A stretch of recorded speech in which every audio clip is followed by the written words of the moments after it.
One day Buddha came with a flower in his hand to preach to his disciples. It's a routine daily. But 5 minutes passed, 10 minutes passed, 15 minutes passed. But he is not talking at all. All the disciples are worried. What happened? Why Buddha not talking? In the crowd among these disciples, a monk is sitting very far away. His name is Mahakashyap. Suddenly Mahakashyap started laughing. All the people are looking at him. Buddha called him and gave him a flower in his hand. Mahakashyap touched his feet. All the disciples of Buddha are silent and looking at each other. Why did Buddha do this? Even if Mahakashyap had not laughed that morning, would Buddha have given him the flower, a symbol of silence? Try to understand the incident. Do not get into useless nonsense of details. The incident is simple that Buddha remained silent. No one else could understand that silence.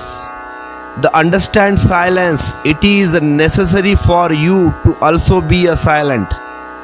It is necessary to know the language which you want to understand. If I am speaking Hindi or Japanese or English, it is necessary to know you Hindi or Japanese or English. If I speak in Chinese, it is important to know Chinese. Only then will be you able to understand. That day Buddha spoke in silence, spoke the language of silence. Only those who knew the essence of silence understood. Those who did not know the essence of silence made this silence a part of their contemplation. They are started thinking, why is Buddha sitting silently?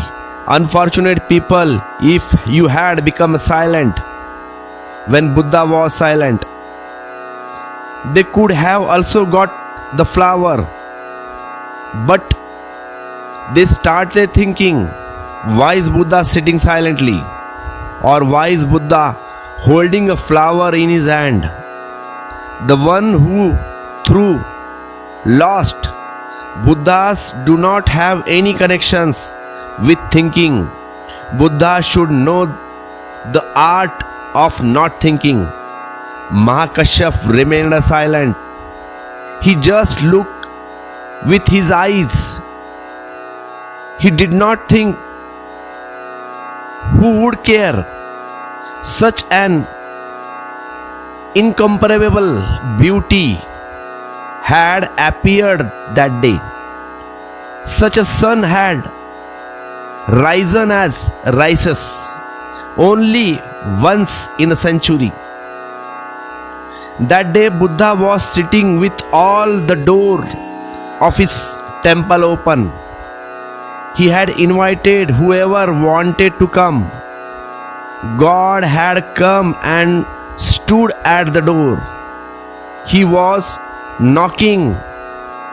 You started thinking, you started pondering, why this?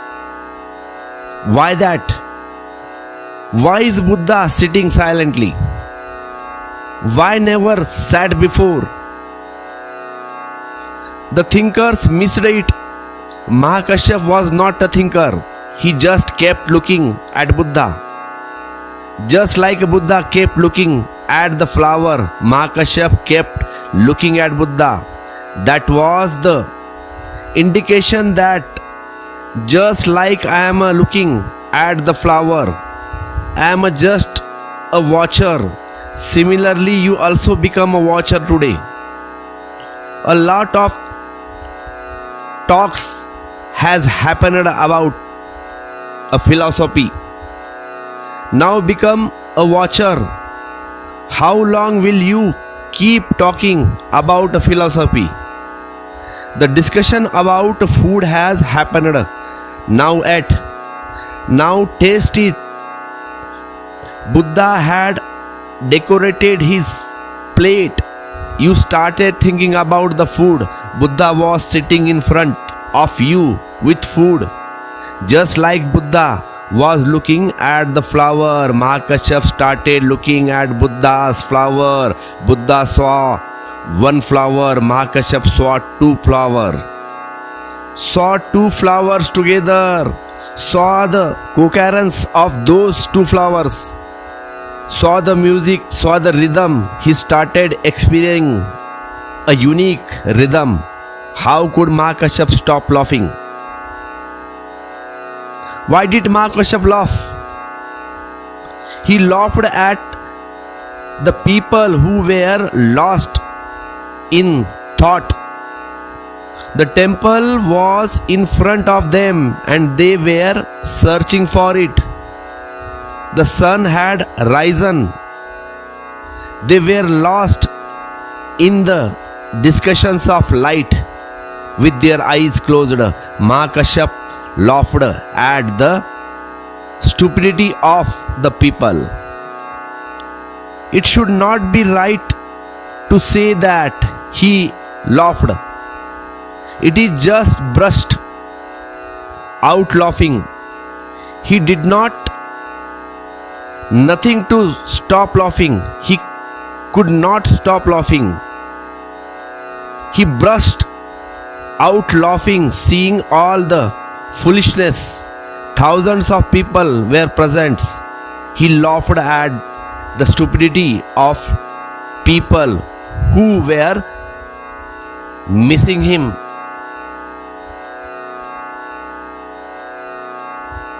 And he laughed at the fact that Buddha also played the game well. He said what could not be said. He told what could not be told. He pointed towards that which fingers were never able to express. The Upanishads were defected that day. He made what could not be said into an act. He expressed it through his entire life.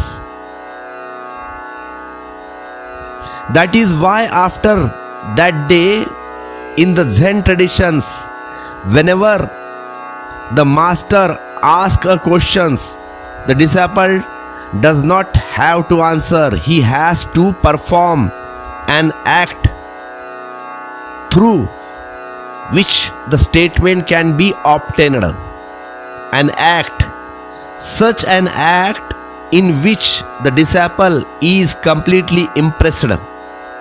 Mahakashyap laughed. It is not so. Mahakashyap became the laughter. There was no one left behind who was laughing. There was no one standing behind who was laughing. Mahakashyap burst into laughter and burst out on that gathering. Zen fakir or Zen monk asked the question. There was Zen fakir. He was sitting, disciples were sitting. There was water in a vessel. He said, listen, tell me what is this, without saying anything. These vessels and this water make a statement without saying anything. That is, declare it by action, as Mahakashyap did, by laughing. And when Mahakashyap declared it by action, Buddha also replied by action. By giving a flower, today I too I am eager to give you a flower. The disciple started looking. There was no flower in his hand. They started thinking that this matter has become more confusing. At last Buddha had a flower in his hand. This man has no flower in his hand. They started thinking about the flower, and they thought a million times what to say about this vessel full of water, how to make a statement without saying anything. And then the time of dinner was coming closer. The cook, the disciple, the sannyasi who used to work in a kitchen came inside. He saw these people who were sad and tense with thoughts. He asked, "What is the matter?" The Guru said, "I have a questions. I have to make a statement about these vessels full of water. A statement that reveals its entire mystery. Words are not to be used, and whoever does not this, I am ready to give him the same flower that Buddha had given." But that cook did not even look at the Guru hands to see if the flower was there or not. The Guru is the flower. Now why look for the flowers in this? He got up. He kicked the vessels. The water roared and flowed everywhere. And he said that, "Now get up. Enough of this nonsense. It is the time for dinner." It is said that the Guru touched his feet and gave him the flower. He made the statement, "Manifest existence is explained." Why spreading it like this? Now what else is there to say? He turned the vessel upside down. The water spread everywhere. Similarly, that day Mahakashyap also turned these vessels upside down. The laughter spread everywhere. There are thousands of such incidents in Zen traditions. Remember, one cannot repeat an incident again, because repeating it would mean doing it after thinking. Therefore, every incident is unique and the last, then you cannot repeat it. If I bring a flower today, then the one who laughs will not get enough it today. I sit when water in a vessel and ask you, then the one who kicks and rolls it will not get enough. Now that has become a thought. Now I know the story of Mahakashyap. There are thousands of incidents, but each incident is unique and its repetitions cannot happen, because repetition means thought. Repetitions means thought. Say something to whole existence and say something in a way that never been said before, then there is no place left for the mind. The mind emits a repeat. It is mechanical. The mind does not have any original idea.